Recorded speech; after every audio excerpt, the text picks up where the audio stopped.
After the Clone Wars came to an end and the Jedi Order was taken out by their own clone troopers during Order 66, a few very small pockets of Jedi survivors held hope that one day they would be able to restore the former glory of their order and restore light to the galaxy.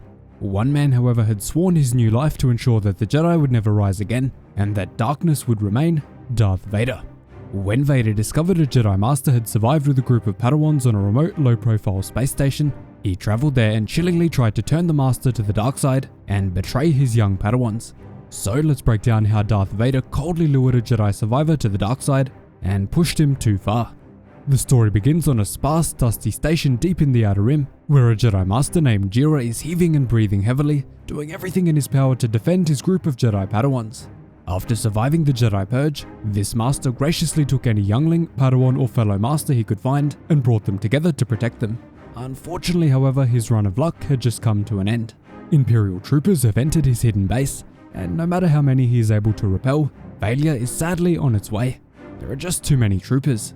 As the bodies of his fallen students dot the landscape around him, burning with the smoke of blaster bolts, he tells himself that this is his duty.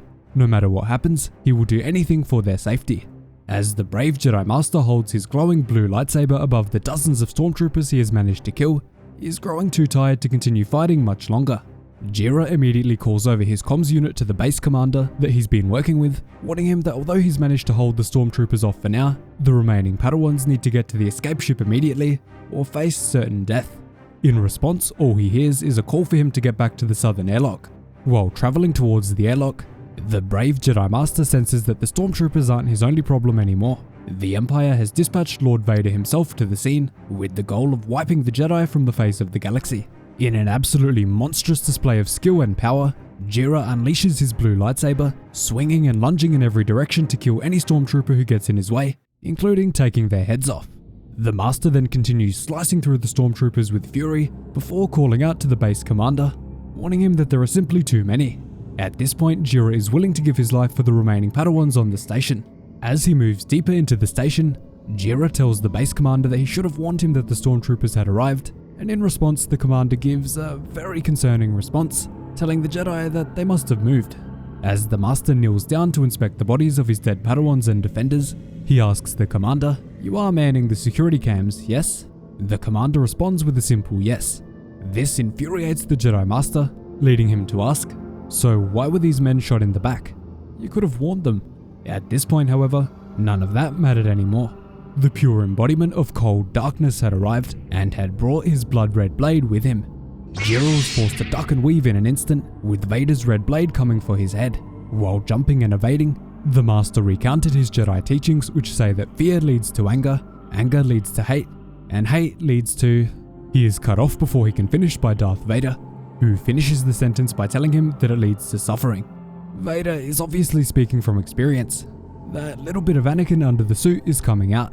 As Vader faces down the Jedi menacingly, they immediately lock blades, swinging and jabbing at each other in a fight of light versus darkness. Jira continues blocking the red lightsaber of Vader, realizing in his mind that Vader is so much stronger, more ruthless, and more relentless than himself. He can feel his own calmness giving way to a deep panic, and Vader can immediately sense this fear inside of Jira and feels it turning towards hate. The dark side is closing in on this Jedi. Vader then slams the Jedi Master into a nearby wall with immense force, before walking over to him and demanding that he join the dark side. He will let this Jedi live, but on the condition that he fills himself with darkness and joins Vader. Jira of course refuses this offer outright, but inside himself he knows that he is feeling the temptation. He knows that Vader cannot be beaten, so why die now, never knowing if the sacrifice would be worth something. He believes that if he accepts this offer from the Dark Lord, there might be some chance that his Padawans will be spared. As the two continue their fierce battle, Jira calls out to Vader, warning him that it doesn't matter what happens now, whether he lives or dies, he will fight to the death to save his Jedi students. The Jedi and Sith continue locking their blades with fury until Vader eventually gets the upper hand and knocks Jira to the ground, leaving his lightsaber melting through a nearby wall, making him completely defenseless. The fight is lost. Darth Vader warns the downed Jedi that this fight is now over, and that he doesn't have to die.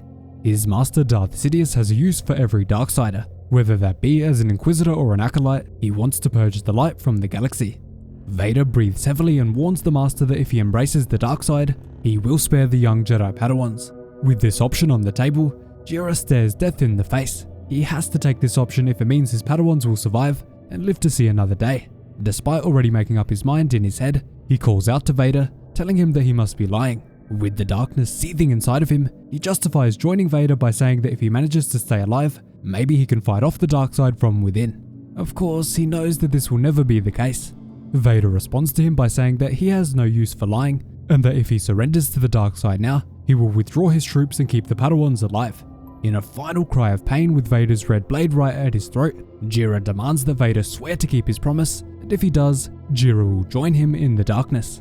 Vader then immediately retracts his lightsaber and says that he swears it. The two then shake hands and Jira agrees to join Vader's side.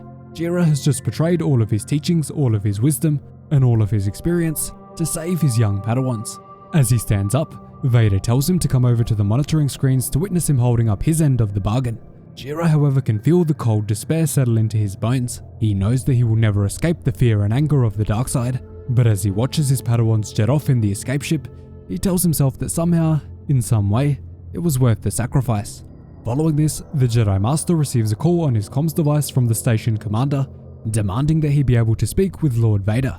As he hands the comms unit to Vader, he hears a chilling sentence come out of Vader's mask. "Commander, are the explosives you set on the escape vessel charged?" "Yes, Lord Vader." A chill goes through the body of the Jedi Master, realizing that Vader and even his commander has just betrayed him in the worst possible way. He then rages with anger, telling Vader that they swore to serve each other. Without hesitation, however, Vader orders the commander to proceed with the explosives and ignite the charges. Vader then tells the Weeping Jedi that his base commander swore allegiance to Vader earlier on, once he saw that they were already doomed to fail, and unlike the Master Jedi, he put no price on his service. Which is also how Vader was able to ambush the Jedi with such ease. Finally, Vader breaks off his promise by saying that it meant nothing against the duty to his master. Moments later, Jira's body clenches with darkness as he sees the escape ship with all of his Padawans on board explode into a huge yellow fireball of molten hot metal and smoke. He gave himself to the darkness for nothing. He broke his faith and his duty for absolutely nothing. He was betrayed just like that. Completely resigned to his fate, Jira demands to know why Vader bothered making that fake deal if he just wanted the Padawans dead, to which the Dark Lord responds that it was easier this way. His master Sidious prefers to possess rather than to destroy, and because Jira served only to save his students, that is impure and unworthy in the eyes of Palpatine. As Vader walks off into the darkness of the station corridors, he tells Jira that he has more than killed him. He has totally broken him and left him as an empty shell. In Vader's final act, he says that when he leaves here, he will serve only his master. His duty is to serve Palpatine no matter what, the only pure form of service, not the impure goals of the Jedi. As the Jedi Master reflects on his mistakes, he knows he has failed his Padawans in the worst possible way. Vader and Palpatine don't need his service. His duty should have remained only to the Jedi children and not to anyone else. Finally, realizing that he has absolutely nothing left in this galaxy, no duty, no goal, he is finished. He lifts the hilt of his lightsaber up to his cold chest and takes one final breath. With the weight of his failure crushing him and the realization that he has failed, he ignites the glowing blue blade and impales his heart. He will embrace his failure and serve no longer. And that is the end of Jira's tragic tale. The man who lived only to serve his Padawans betrayed that duty and gave it to the Dark Lord. All for nothing. Thanks so much for watching, really hope you enjoyed the video. Cheers guys, hope to see you in the next one.